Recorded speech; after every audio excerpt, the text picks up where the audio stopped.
pertanyaan awal atau penilaian awal.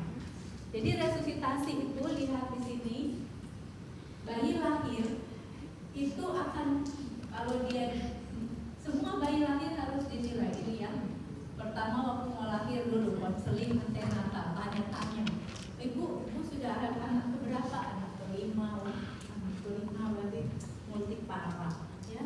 Umur ibu berapa? 42 tahun. Tua umurnya. Ya. Terus ibu ini usia kehamilannya berapa minggu? Usia kehamilannya 40 minggu. Berapa resikonya? Ibu selama hamil sakit tidak? Iya, saya tuh perdarahan, tambah lagi resikonya. Sudah hitung-hitung resikonya, berarti bayinya akan lahir bermasalah, ya. Maka kita siapkan. Sudah konseling, siapkan tim. Tim itu terdiri dari 3 orang, ya, 3 orang tim. Kemudian kita juga siapkan alat. Setelah itu kita nilai, waktu dia lahir kita nilai apakah bayi cukup bulan, ya, pertanyaan dari American Academy Pediatrics yang merah tadi itu, apakah bayi cukup bulan, apakah bernafas atau menangis, apakah tonusnya baik. Nah, itu pertanyaannya bernilai positif. Kalau dijawab ya, berarti bayinya bagus. Ketiga-tiganya ya, berarti IMU. Salah satunya tidak, berarti resusitasi.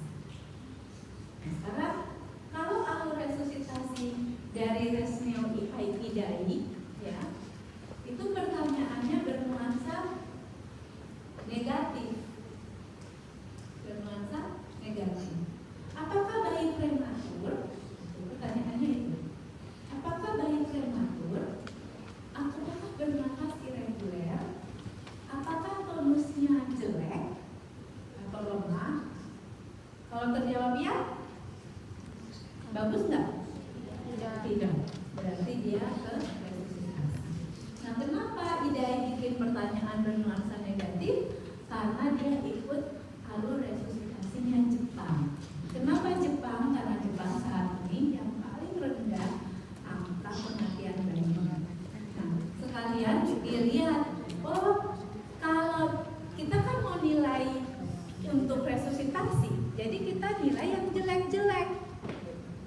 Jadi di sini ya ke sini semua. Yang jelek-jelek ke kiri semua. Itu adalah alur resusitasi. Yang jelek-jelek ke kiri, ya. Kalau dia sudah baik sedikit ke kanan. Ya, di sini adalah yang kanan itu adalah alur stabilisasi. IMG dan stabilisasi. Kalau yang sana resusitasi. Jawabannya ya dari semua yang kita nilai. Lihat kalau American Academy Pediatrics ini yang agak beda, ya. Di atas tidak, di bawah ya. Ya. Di atas saja yang tidak. 1 itu penilaian awal. Karena dia penilaian awal bernuansa positif, tapi penilaian yang lain di bawahnya bernuansa negatif. Kalian nggak usah bingung, kalian mau pakai yang mana? Nanti misalnya saya kerja di kapal pesiar Amerika, Pak. Berarti saya harus pakai yang Amerika akan berbeda. Oh, saya kerja di Malaysia, dia pakai Malaysia punya ya. Kamu lihat di situ, dia punya Malaysia. Ya, tapi yang jelas seperti inilah, ya, seperti itulah ya, alurnya. Rata-rata hampir sama, ya. Jadi enggak. Apakah kehamilan cukup bulan? Apakah bernafas atau menangis tonusnya baik? Kalau bagus, ya. Kalau jelek, langkah awal. Setelah langkah awal, setelah tindakan langkah awal, nilai lagi. Untuk putuskan apa perlu VTP atau tidak, apa perlu breathing atau tidak, ya. Ini dia. Apa perlu breathing, bantu VTP, nilai nafas, dan lanjut dengan jalan. Ini 2 yang dinilai. Tapi perlu dilakukan pasang pulse oximeter, ya. Saat ini diminta untuk pertimbangkan untuk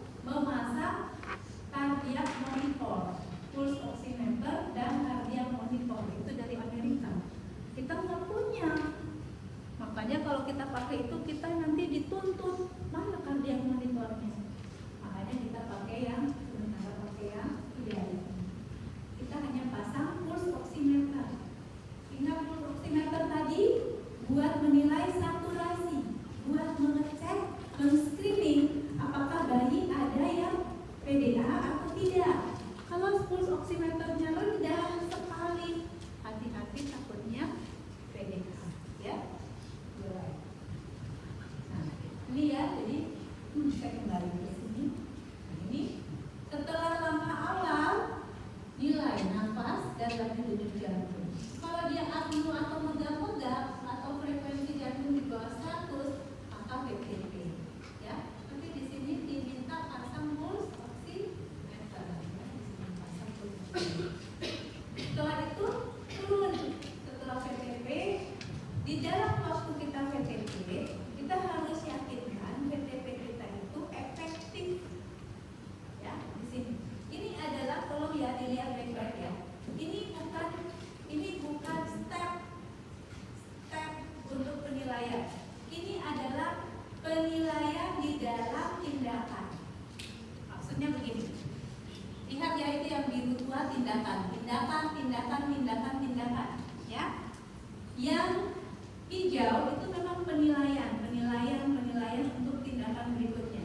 Tapi ini yang antara PTP dan PTP kompresi dada ini adalah penilaian di dalam tindakan. Maksudnya gini, saya waktu PTP, saya harus menilai dengan benar, dengan betul-betul diri saya, apakah PTP yang saya lakukan adekuat, efektif atau tidak. Kalau PTP saya efektif, saya lanjutkan PTP saya 30 detik. Saya PTP nih ya, pam pas pas pam pas pas pam pas pas pam pas pas. Saya nilai dadanya nggak ngembang, berarti PTP saya tidak efektif. Mau saya lanjutkan? Jangan, ngapain lanjutkan sesuatu yang tak berguna? Stop. Ya, jadi kalau saya PTP, saya bisa pampas, pampas. Efektif tidak? Stop. Perbaiki PTP saya. Kita sebut langkah koreksi ventilasi. Langkah koreksi ventilasi itu ada 6. Perbaiki lekatan sungkup, reposisi kepala, isap lendir, buka mulut, ada di situ ya.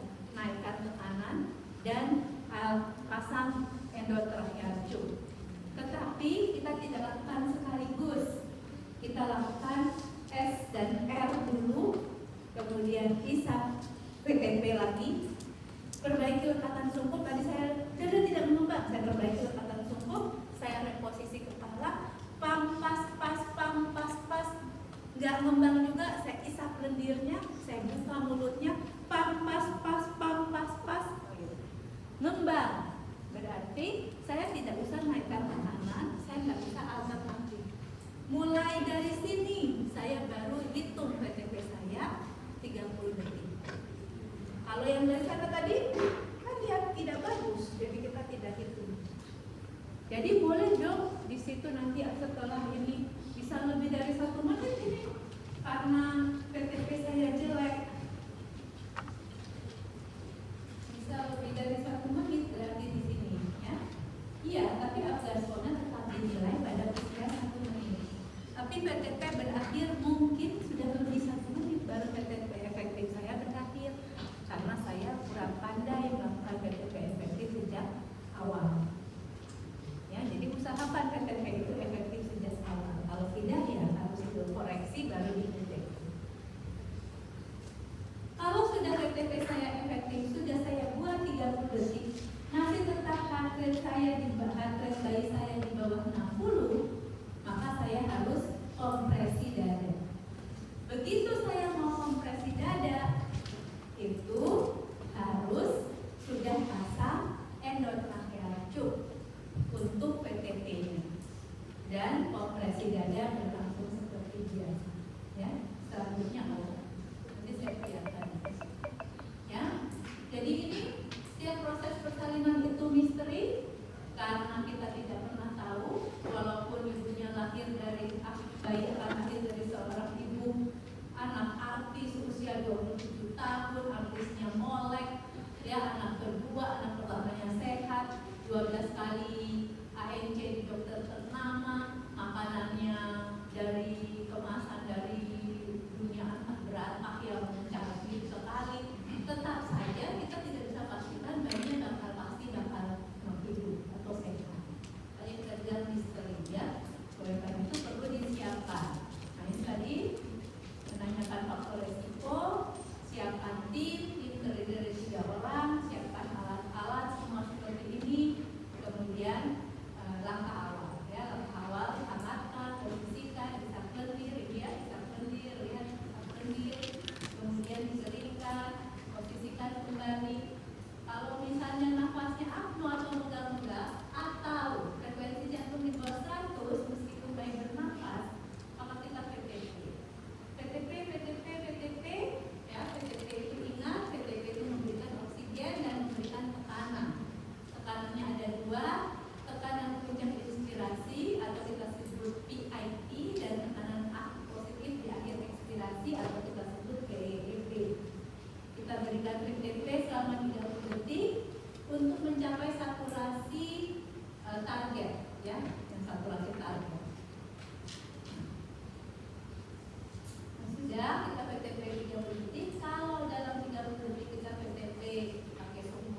punya laryngoscopy puskesmas. Sebenarnya ada sebenarnya, tapi banyak hilang atau rusak atau apa. Maka kalian dok yang misalnya cuma beginian kan di puskesmas, ya sudah begini aja dulu ya. Operasinya. Jadi saya masih tampilkan. Ya, ketika kita lakukan PTP dan kompresi, satu syarat yang harus kita lihat lagi adalah naikkan fraksi oksigen menjadi 100%. Ya, jadi kalau nanti dalam pasien sudah PTP 30 detik saturasi belum tercapai, ya, kemudian heart rate turun di bawah 60 setelah PTP sudah efektif, apa yang harus dilakukan? Apa yang harus dilakukan? Tahap berikutnya adalah sudah PTP, tahap berikutnya adalah kompresi.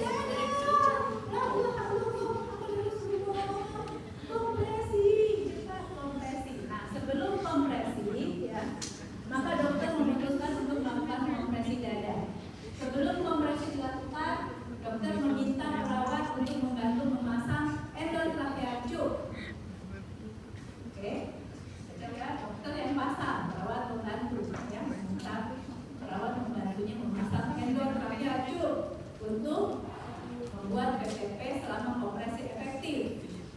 Syarat apa lagi yang harus dilakukan, dipenuhi untuk memulai kompresi?